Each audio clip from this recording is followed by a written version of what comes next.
Well, Andrew, it's lovely to have you, and it's lovely to meet you. Maybe first up, you're a skills acquisition strategist, and that's an unusual title, let's say, that many of us probably haven't heard before, and why I reached out to you in the first place. Could you start by explaining what that is and what you do? Yeah, absolutely. Thanks, Helena. So I recently started my own independent consultancy, and so this title was something that's obviously quite intentionally constructed. And where I'm going with it is that my background's in recruitment, and so I've always been involved in working with organizations across boundaries. So not just looking at what's happening within those organizations, but looking at the broader workforce and making connections between those two. But with this practice, I'm going beyond talent. And what interests me actually is capability.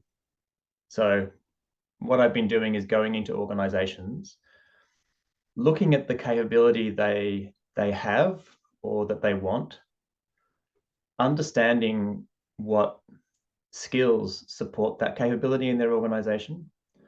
And so that can be skills that people have, but it could equally also be skills that technology brings. Yeah, okay. Looking at how they're bundling up those skills into jobs or tasks, and with a critical eye. And the critical eye is informed by what's going on in the external skills supply chain, if you like, the labor force.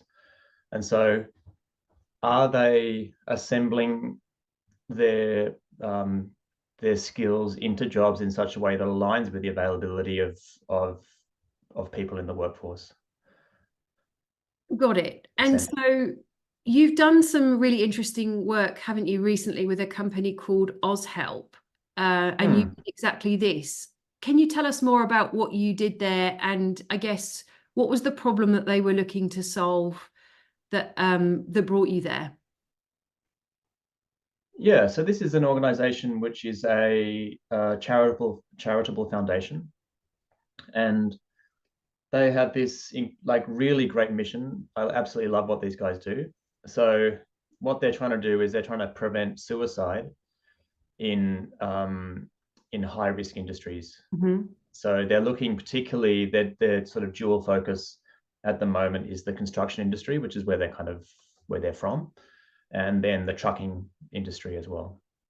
So those industries are characterized by being hard to reach.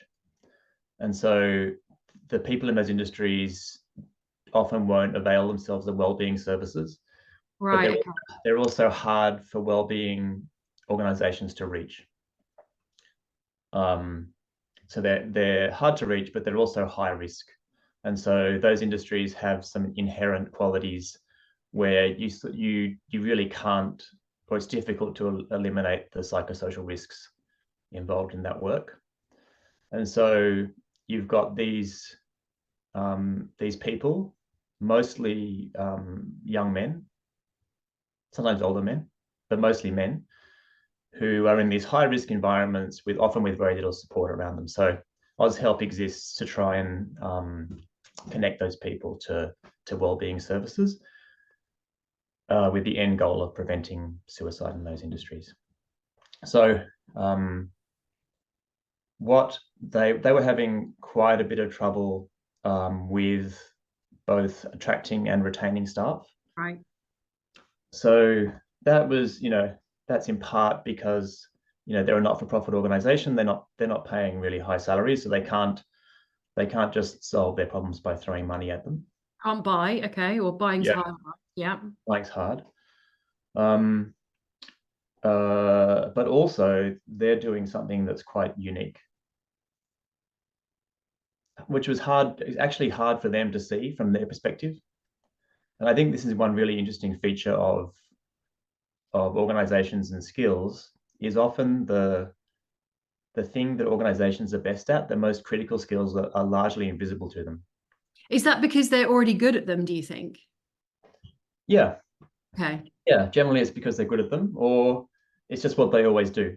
And so Yeah, okay. they may not, or often don't appreciate how difficult it is to do the thing that they're doing, Got because it. I mean they've got capability at. So um, they were having trouble attracting people, but they're also having trouble retaining people. And so what I did was I went in and had a look at and spoke to their staff members and conducted a quite extensive and detailed interviews to understand, what their days look like, what tasks they were doing, what the context of their work was, looking particularly for things that are more difficult, I guess.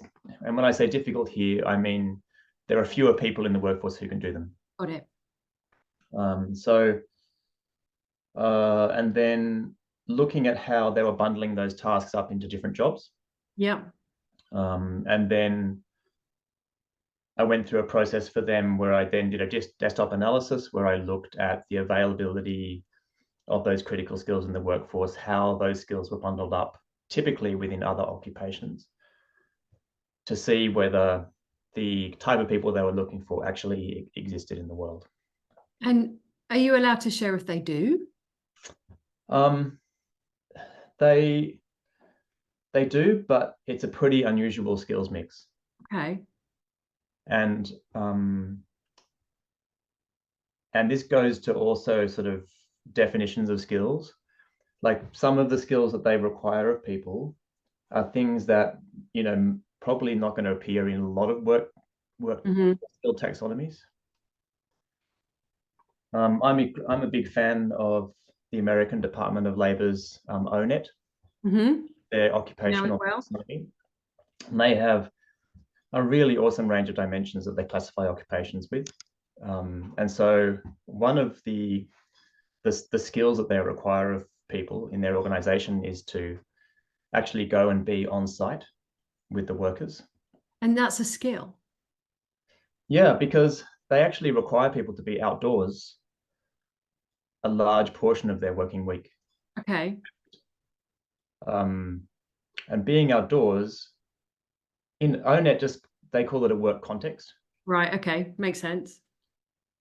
But if you look at it from a kind of ethnographic or methodological perspective, which is kind of where I come from in my academic studies, you start to see that there's actually a lot of skills required in being sort of sustaining yourself outdoors. Right.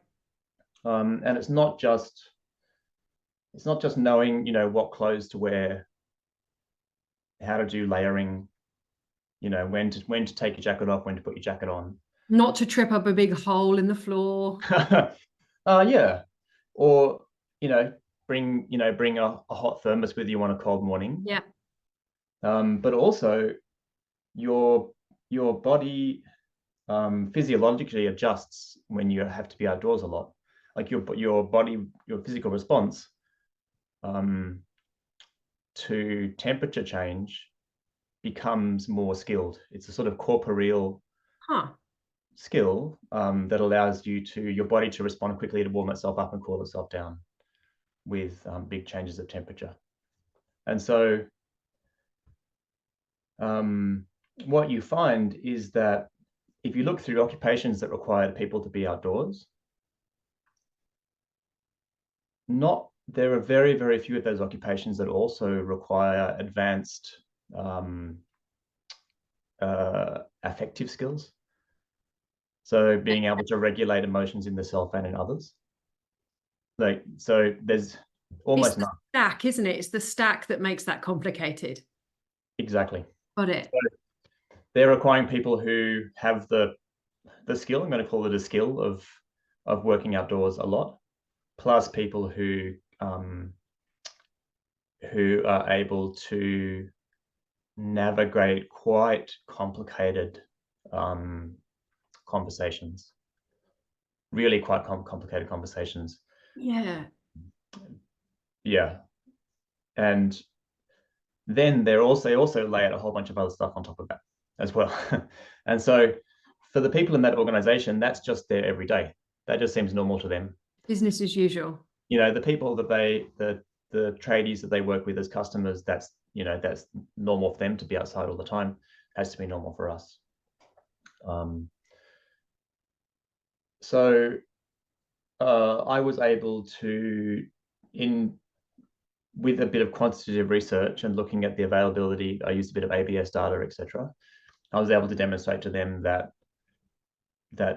the combination of requiring people to be on the road and outdoors, like physically outdoors, exposed to the elements a lot, plus this thing of being able to manage complex conversations is a very, very rare combination. Very rare. You can find it in a few professions, but a lot of those professions they're in the government sector, and they're very well paid. Got it. Actually, very stable. Great pension. Yeah. Yeah, and often actually, because there's a recognition of how hard that work is, they also they're not required to do a lot of like visits, if you like. Yeah. So, okay. like if you look at land care outreach, for example, which is a sort of almost quite a convenient parallel, where you have people in state government going out and connecting to farmers and understanding what their requirements are. Those people would probably only do a couple of visits to farms a day. Whereas in this sort of not-for-profit environment, they're expected to have a much higher rate of productivity, and maybe not appreciating how hard that is. So, so I was able to give them quite a clearly reasoned report, well backed up with data, to demonstrate that what they were asking their employees to do was probably not going to work in a scale up scenario. So just simply aren't enough humans available to do that. Okay. Yeah. So what I did was I made some recommendations to them around how they should consider dividing up those functions. Like I saw some potential lines where roles could be demarcated differently. Like all these things comes at a slight cost to the customer experience, but and that's hard, particularly for organizations like theirs, which is so they call it patient-centered or customer-centered. Yeah. And then I was also able to make some recommendations that if they broke up those jobs differently, here are these quite big pools of talent available that they could tap into. And not just any pools of talent, but people who would actually find their work attractive and their salaries attractive, and have plenty of things to learn. And so they'd be bringing in people who were whose motivations would be strongly aligned with the work. That's great for retention, right?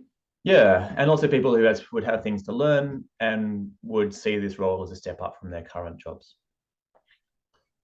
And there were probably other ways that they could have chosen to solve this problem, right? And it sounds like throwing money really wasn't an option. Throwing money at the problem wasn't an option.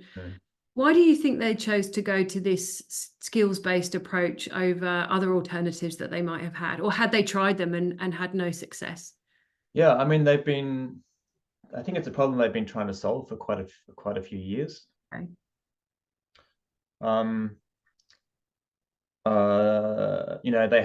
They'd recently had a bit of a leadership change, and so they were looking for other ways to approach the problem. Fresh eyes. Fresh eyes, yeah. And what the feedback from the CEO was to me, which I thought was really interesting, was that they had a hunch. Okay. That probably there was an issue with the way they were organizing the work within their organization. Yeah, the job design. Yeah. But they didn't have the resources or capability internally to really understand that. Yeah, because where would you start? Well, I know that you know the answer to that. I see parallels in healthcare personally. I think I look a bit to the US for innovation in healthcare. I think because of the way that the market's funded and paid for, I guess primarily it's such a more commercial industry in the US. But I read a lot about nursing shortages, for example, and that's pretty much true of every country. But I guess the financial incentives seem to be higher in the US market. And I see parallels with what you said in the healthcare market, where it's becoming almost an imperative to deconstruct some of those nursing and care jobs, in some cases to level up nurses to take on more clinical tasks that traditionally would have been performed by a doctor, or removing work from a nursing role that doesn't require a qualified nurse to perform those tasks. So I see parallels in other industries. Are there any other kind of occupations or industries that you see this problem existing again and again? So definitely in industries that require affective work. So that element of being able to manage emotions in others and also manage emotions in yourself, and often do actually emotional work. So bring some sort of authentic emotional self to the interaction as well. A lot of those skills, because they've been traditionally seen as private realm skills or women's skills, or skills of the household, they haven't been valued appropriately. I agree. And they also haven't had the attention of people like skills taxonomists. So, even I think about 30 years ago, the earlier version of the US Department of Labor ONET system, it was called DOT, I think. They were ranking, midwife work at an equivalent level of complexity to, to clerical work or something like that. Oh, it makes me cringe. Okay.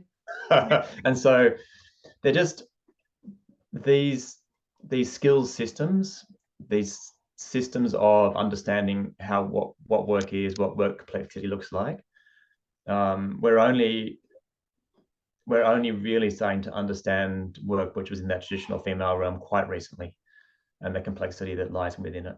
And so I think the systems are still reflecting, it takes a lot of time to build up these systems. And so they're still reflecting what the work that was done back in the 80s or 90s, or often in the 70s or 60s, to be honest. Well, that plays out, what you said plays out very transparently in the recent Workplace Gender Equality Act salary data, where those traditional caring professions, let's say, or professions that are traditionally occupied by more women, are paid so much more dismally than other professions. Yeah. And I think that's, that work is poorly understood, and as a consequence, probably poorly managed as well. And in the past, I think you could kind of get away with that, because industries could easily pick up people who had really strong affective skills, but not much education. Yeah. You and I have both worked in the recruitment sector, and that's what the recruitment sector was, made us living out of for decades, was finding these people with really strong effective skills, not much education. No one really wanted to hire them, and so recruitment would hoover them up and really leverage those skills. But increasingly, those people are not just sitting around looking for work. Increasingly those skills are valued, and also those skills are not just naturally being produced. When you have young people who are interacting mostly online, they may not develop effective skills in the same way. I totally agree with this point. And the tension I feel is that I am a big believer and fan of automation AI progress. I don't wish to stop it, but the concern I have, I guess, for young people entering the workplace is if there are no more supermarket roles because the checkouts are automated, or no more customer service roles because we can use an AI now, where will young people build those foundational skills that you develop by having a horrible customer or a difficult interaction, or just learning how to sort of serve, interact through some of those foundational jobs? I do really believe that we're building up towards a reasonably big societal problem. Yeah.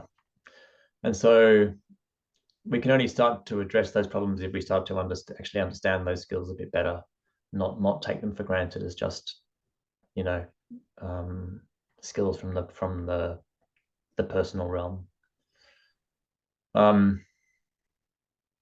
Yeah, so nursing is a great example of that. And, you know, in the US, as you alluded to, they actually have such a big hierarchy in that nursing space. You know, there's five or six levels of people doing nursing roles, and you can progress quite. The rungs of the ladder are quite close together, so you can come into hospitals with almost no skills, and then you can gradually upskill and gradually get roles that, in theory, at least pay better. Still not enough, arguably. Yeah, in Australia, we don't have much sophistication yet in how we divide up tasks according to level of qualification or skill, for sure. Let's segue into skills a bit more. You and I are both believers in these concepts, right? We wouldn't be doing what we do if we didn't believe in skills-based approaches in organizations. But this is a sort of buzzword that's crept into the HR vernacular, maybe popularized by Josh Bursands of the world and people like that. But why do you think these types of concepts and terms are gaining traction now? So I think it's all about the technology opportunity, right? So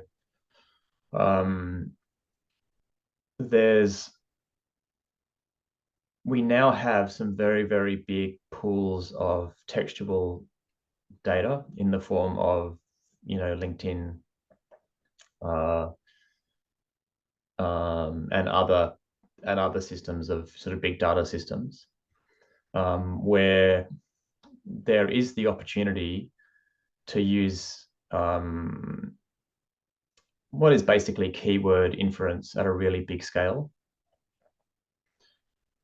to match people to work. And, you know, that matching people to work thing is something that everyone's been looking at for forever as an opportunity. You know, everyone's trying to disintermediate the recruitment industry, and they see they see there's technology play there, and so that sort of brought this skills concept to the fore, because people are like, okay, so we're going to do, you know, keyword matching at massive scale. It's not very compelling to talk about keyword matching, but it's pretty compelling to talk about skills. And so I think, and then the marketing efforts from those technology companies have brought this idea of skills to the fore in the sort of the discursive world around work. So I think that's the reason that people are talking about it now. Do you think it's a fad? No, I don't think so. That I'm very interested in keyword-based skills inference. I think it's a great technology to use at scale. But what I'm hoping is that technology-driven discussion about skills is just the launch pad for a more a more serious engagement in what a skill actually is and how we align people to work. And so that's why when I talk about skills-based hiring, I'm actually not talking about skills as they reside inside a person that appear on a resume or what have you. Mhm. I'm talking about the way that people interact with work. And so when I say skills, I'm talking about something that's not inside a person, but actually that sits between. It's a relational concept. It sits between the person and their environment. Because you can't. I think it's a nonsense to say that a skill is something that sits inside people's skin. This doesn't make any sense to me. A skill is a description of how someone interacts with their environment, actually. And so if you want to understand skills, we have to actually look at that interactive or relational piece. And the more important it is to you, the closer that you are to that skill being important. Let me rephrase that. If you're an organization, that survives in the world because you're contributing something to the world, it's pretty important that you understand what that is really well. And so you don't want to rely on highly generalized, highly abstracted systems to understand that. Like, you want a thick, qualitative understanding of what that is. But most companies don't have that. No.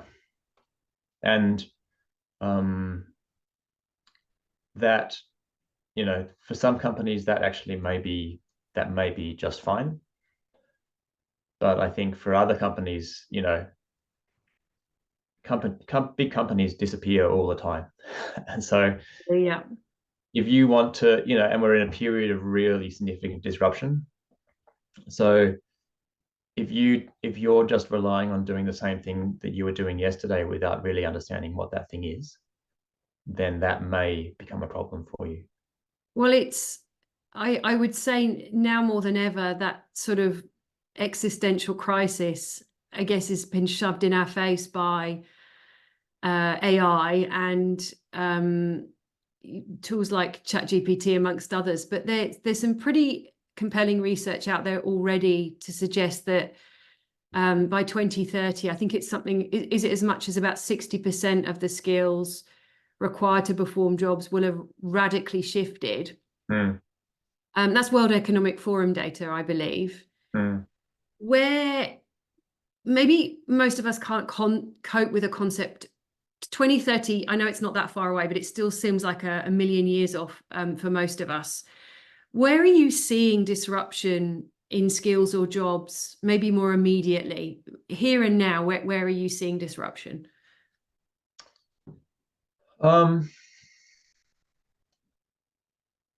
So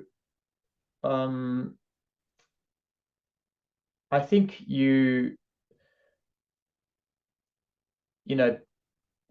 I always take a lot of the hype stuff with a big dose of salt.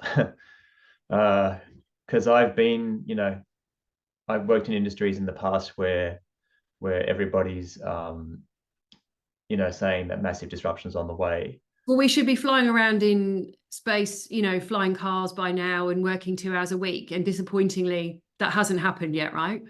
Yeah. And, there was I used to be peripherally associated with the water industry. Yeah. And 20 years ago, water was the next oil. And, I still think that will happen. We just haven't got the time horizon right, but maybe that's a conversation for another day. Yeah, maybe it will, maybe it won't. It's hard to say. So, but I think you can look at where there are real problems, like really acute workforce problems happening in industries. And give us a few now that you see in the world. Yeah, well, I think the care sector is the classic example. It really is, yeah. So there's obviously huge problems in that sector. Aging workforce, or aging population, shrinking workforce.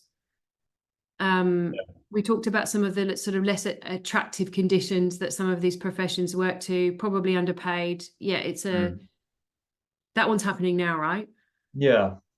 And then we do have, I mean, this is a very Australia specific problem, but we do have an enormous workforce problem here, which is not really like, it's not driven by these secular trends really, but we want, the government just announced in the budget that they've got this kind of made in Australia, future industries in Australia strategy.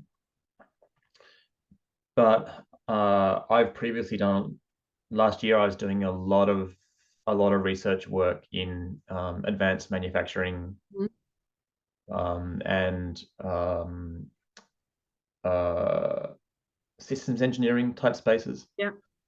Like looking for talent for organizations that need to integrate software and hardware to create these nested systems of systems.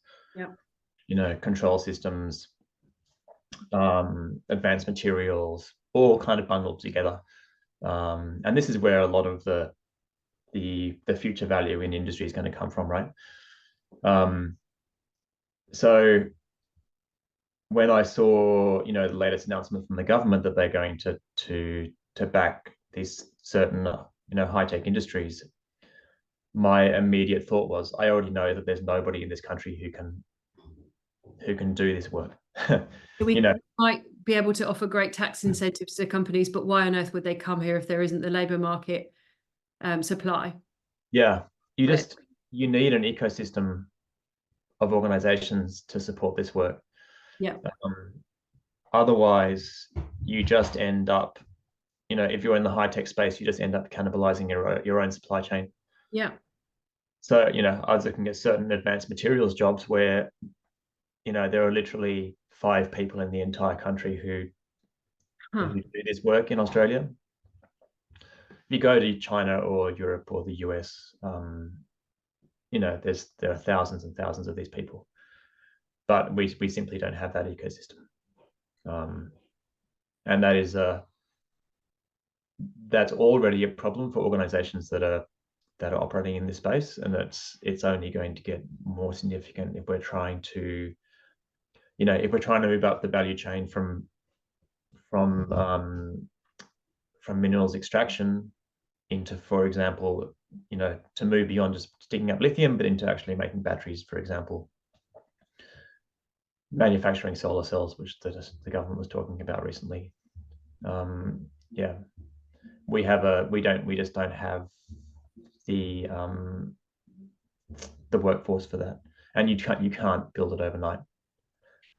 You raised an interesting point there about mining and mineral extraction. I guess that is something that Australia's pretty well known for, right? We have a sort of looming, I don't know about an energy crisis. I'm perhaps not the most educated to really comment on this, but I also see we can't keep digging things out of the ground, or at least some of those rare earths and rare minerals become increasingly more expensive to mine from the ground and not cost effective. Then we go to energy. So we also mine things like coal that are increasingly not on trend, shall we say, and we're trying to shut down coal-fired plants. Do you see any transferability there? So we've got industries that need to shut down certain productions. We've got other industries that need to ramp up. Like, are some of these occupations really transferable? And maybe whose responsibility is it to fix this problem? Because it's kind of everyone's and no one's at the same time, right? Yeah. So, like my answer to your first question, like, is there a transferability opportunity? It's a qualified yes. Okay.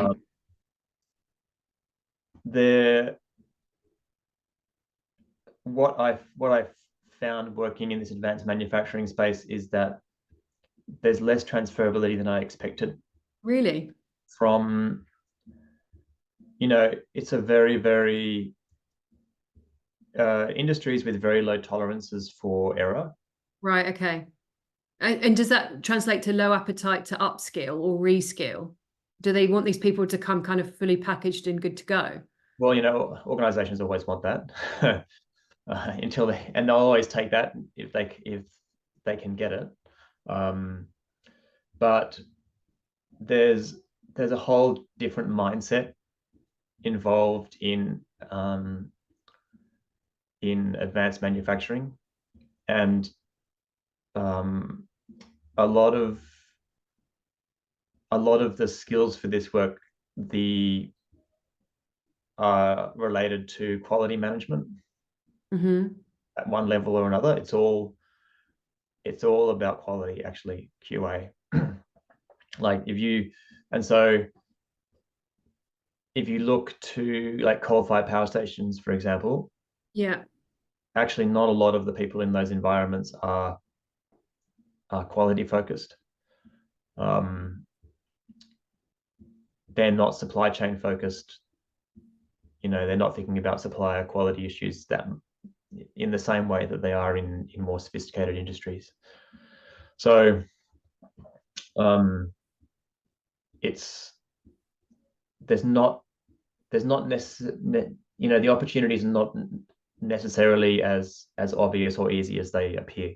It would be my comment. Like you probably have to look a little bit beyond just the superficial level of what we might optimistically call fast aging skills and more of those durable skill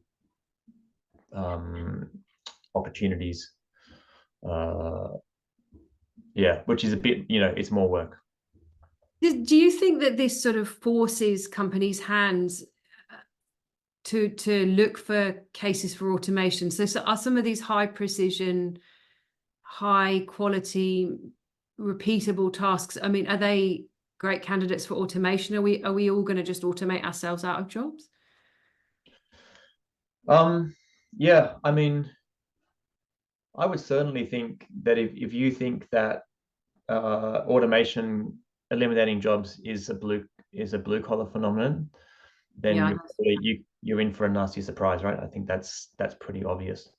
And in fact, what's proving to be really interesting is that some of the and this is getting back to this sort of skills as a value judgment, political judgment thing.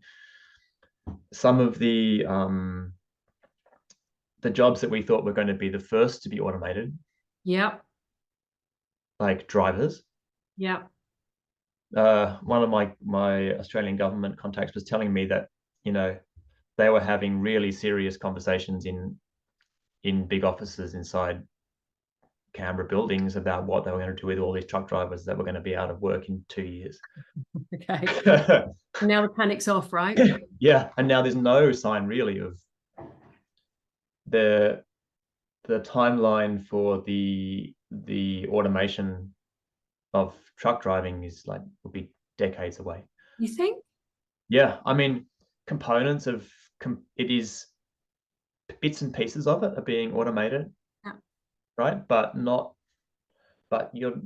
I don't see you having no drivers in trucks anytime. Well, it's the point-to-point nature of driving. It's not just the driving, it's the unloading, right? It's the troubleshooting. I guess driving is not the sole task of a driver. Not yet. There's definitely all that. But there's also those elements of judgment around what's something you can drive through and what's something you can't. It turns out those are quite difficult problems to solve with sensors. Like it turns out we're quite sophisticated machines ourselves at doing that. Well, that's a relief. There's this one amazing podcast I listen to called Hard Fork, and they talk a lot about autonomous driving in the US. So some of the ride-hailing services and some of the car manufacturers and the pilots. And my favorite part about the journey to autonomous vehicles has been the completely bonkers way in which humans have reacted to this technology. So it's things like they didn't realize that they would have to account for people jumping in front of them to see if they stopped. Who'd have thunk it? They didn't realize that they had to build the technology to cope with someone leaving the door open. And then this other kind of more recent bizarre phenomenon of the thing breaks if you put a traffic cone on the bonnet of the car. And then sort of activists who are anti autonomous vehicles putting cones on these things so that they break. And the human interaction, I think, or I don't know, our immune system as it relates to some of these technologies has been the most fascinating part of our journey to automation. I fundamentally do think it will happen, but I agree that there's a lot more than just automating the driving to account for. Yeah, and I think it's really what it shows is that white collar workers who are doing this automating have been making value judgments about the complexity of work. That'll learn them, won't it? There was this sociologist called Kusterer who spent, I think it was 3 days interviewing a machine operator about what that person required to do their job, and still felt like they hadn't captured all of the nuances of the work. Yeah, okay. And so there's white collar workers who have been, whose entire education has been in kind of abstract academic environments, who have never stepped into a vocational learning environment, who haven't done a job that requires embodied skill. I think those people always underestimate the complexity of that work. And are you willing to stick your neck out and list a couple of occupations that you think are most at risk now based on what you've been seeing lately in terms of tech and advancements? Yeah, I mean, I think I've worked in a few really big organizations where I've been involved in the production of marketing materials, right? And been continually disappointed with how generic that marketing content is. And I certainly think that a very large amount of marketing content could be replaced with generative AI and no one would notice. In fact, I'm pretty sure arguably a lot of the content is. I often wonder on LinkedIn if I'm actually talking to an ether these days. So yeah. Well, I was going to say, I think it already has happened. Synthetic content. And so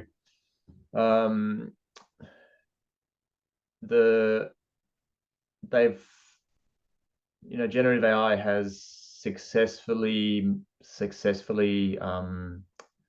replicated elements of, I guess, what you might call fluency in human creativity. I don't think it's captured meaning, but it's captured fluency. And for a long time, a lot of what people have been producing, I think, in the sectors that are around production content they gave up on meaning quite a long time ago.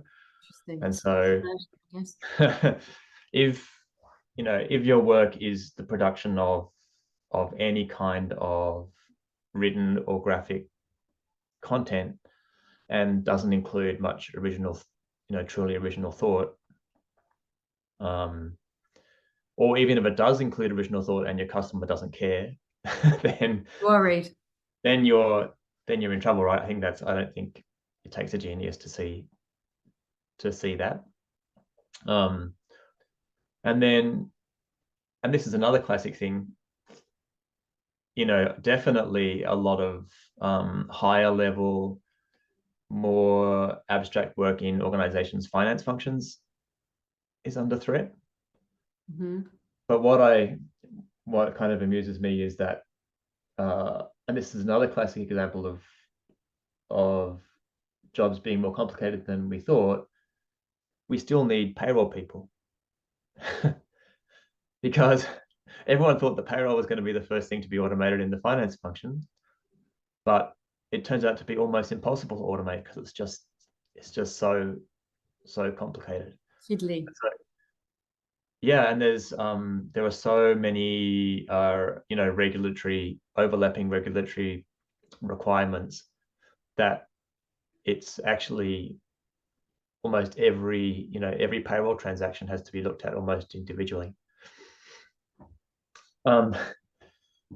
Slight exaggeration, but there's a lot of piecework with payroll actually.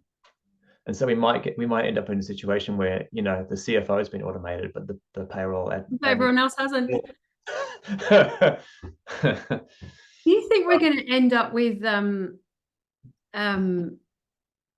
nonsense jobs? I'm going to swear, but I've heard them described as shit jobs. So do you think that we're going to end up kind of automating away and keep nibbling into jobs until there's not much left? And do you think that's going to do you think it's going to transform jobs, or do you think that we're going to end up with kind of really dull jobs? What's your view on that? Yeah, I don't know. We were talking a bit before about different more politically driven perspectives on the skills dialogue. We thought skills could be political, but let's go there. So political. So political. And also because we define ourselves so much by work, they're also so personal. 100%, yeah. So there was this neo-Marxist thinker called Braverman who was writing in I'm going to say it was the 80s. Can't say I've come across it, but keep going. And his viewpoint was that there was a motivation for capital to de-skill workers. That was one of the big agendas of capital, was that they would take work that was previously done by like a craftsperson, and they'd break it down, and they'd break it down to the point that it could be automated or turned into a system or turned into a process. And so you see that in manufacturing lines, you see that in call centers, Offshoring, BPOs. Yeah, and what that did is that it meant that you need progressively less skilled workers to do work, which means that you've reduced the power of workers, and it means you can get workers more cheaply. Kind of like we're seeing now with AI and automation, right? Yeah, and we've seen in almost every developed economy, real wages have been falling for 15 to 20 years, and so you could argue that that's evidence of a trend, like a change in the power dynamic between organizations and employees. And you could certainly say that work has become more shit over that period. there's also definitely a counter argument that there's been a lot of interesting work created as well. But definitely that enshittification of work is a dynamic that's in play. I love that word, enshittification. Completely underused. Trend, Andrew. So maybe let's move to slightly more futuristic or topics. What predictions do you have for the next couple of years about how companies need to think about skills? Or maybe what advice, if you're not comfortable with predictions, what advice do you have?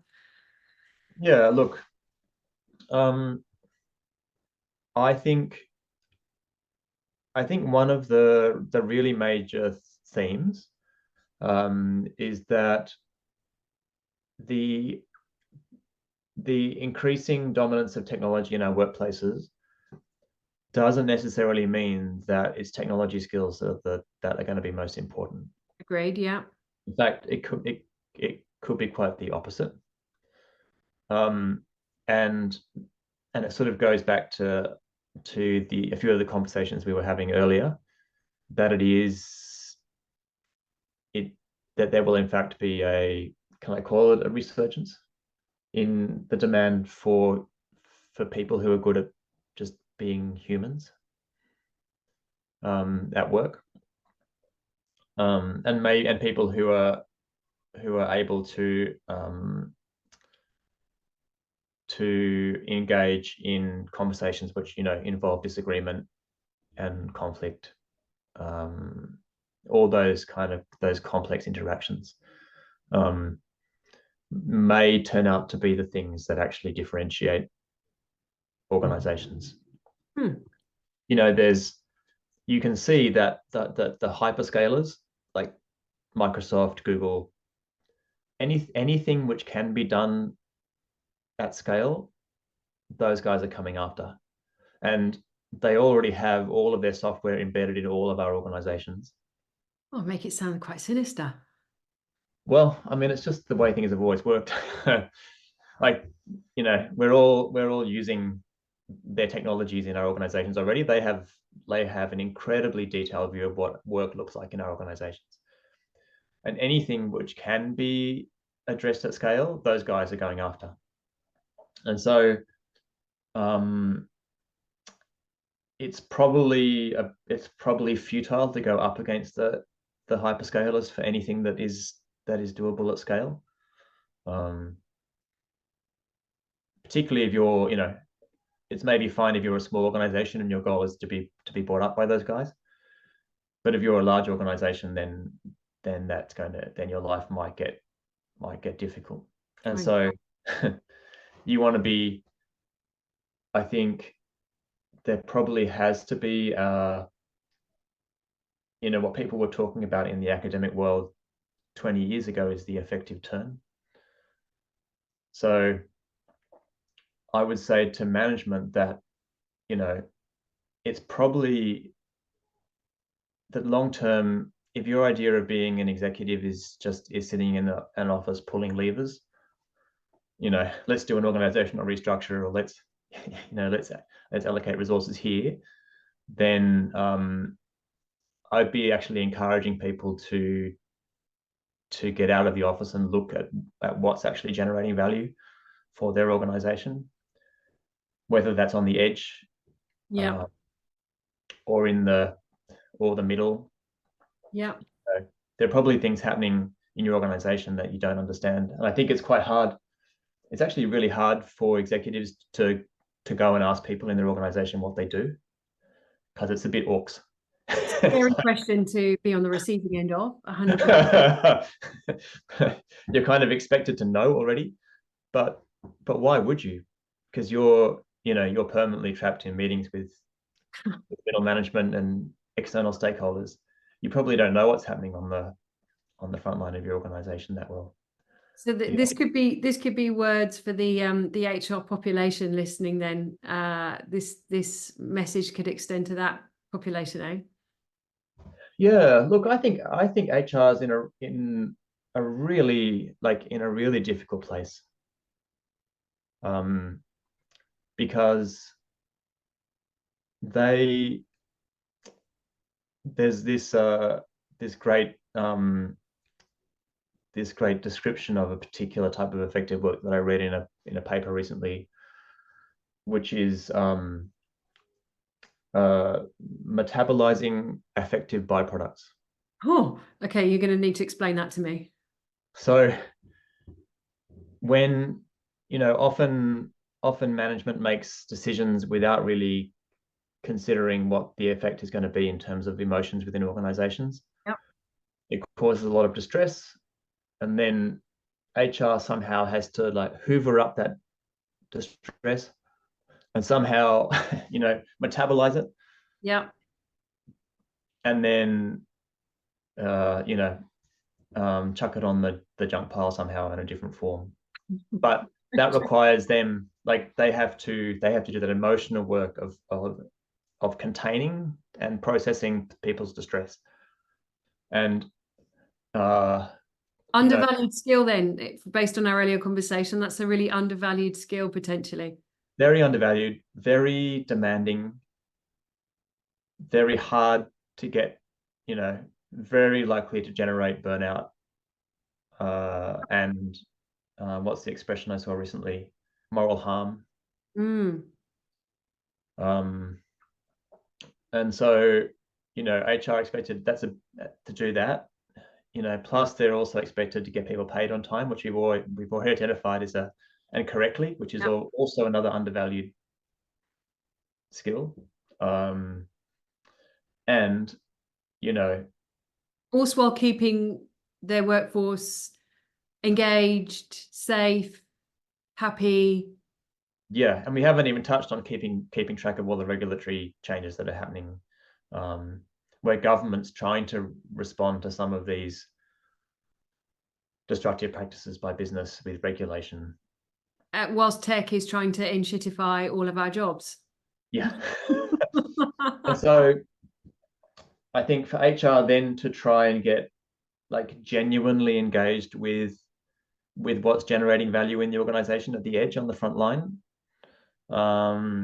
is really, it's really tough for them. But it's the opportunity, right? Yeah, maybe. Well, we should probably finish up. I've thoroughly enjoyed this conversation, even if I haven't understood all of the academic terms that you've brought to the table. Sorry. Maybe we'll publish this with a glossary. I have to apologize for that. You don't have to apologize at all. It's really educational. It's really nourishing, and I've thoroughly enjoyed it. Now, if people would like to reach out to you, follow you, contact you, how should they reach you, Andrew? I'll always accept a LinkedIn invitation. And then I have my own website at andrewkable.com, which people can find me at. And that's Kable with a K. A K, yeah. Kable with a K. Okay. Excellent. Thank you so much for your time and for this really engaging conversation, Andrew. I'm sincerely very grateful. Yeah, thank you so much, Helen.